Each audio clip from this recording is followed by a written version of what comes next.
Hi guys, this is R.A. Sweeney here to talk to you about another passage from the book Praying with the Book of Praises from the Praying with the Bible series. Today we move into book 2 of the Psalms and figured we'd just start right out of the gate with the first one, so Psalm 42. And I really, I love Hebrew poetry. So I love the way that ancient Hebrew word art really goes together and how they're able to do things.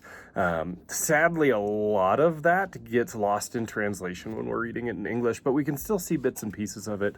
And so that's one of the things I think is really cool here in Psalm 42. So it's Korah's family that is writing this psalm, and it's just lamenting some brokenness. The psalm itself doesn't specifically say what the brokenness is, but they're broken.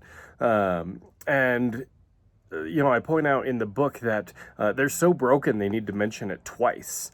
And so you can really just kind of feel their grief. The psalm goes on to talk about, like, why have you set us aside like something that's despised?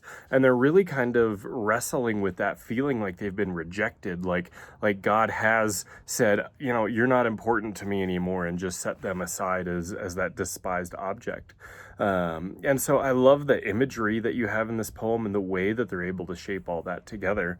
And probably the coolest thing to me is when you have those two repetitions of the same thing. So they talk about their brokenness, twice. They repeat the language twice.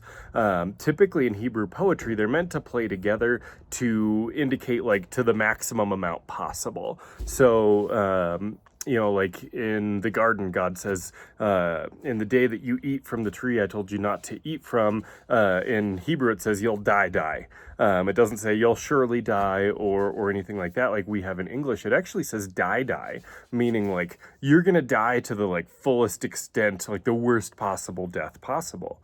And so I could say strong means like the strongest of all the strong things. Beautiful would be like the most beautiful thing that could ever be.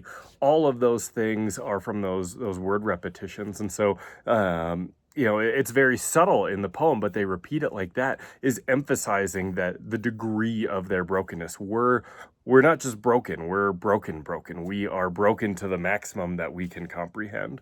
But all of the word art in there is so great in this poem. I love the imagery that we have, and I highlight that a little bit and really just try to bring us back to the amount of brokenness that they felt, and they're bringing all that to God. And how are we doing that in our prayers? Are we coming to God with that same level of brokenness?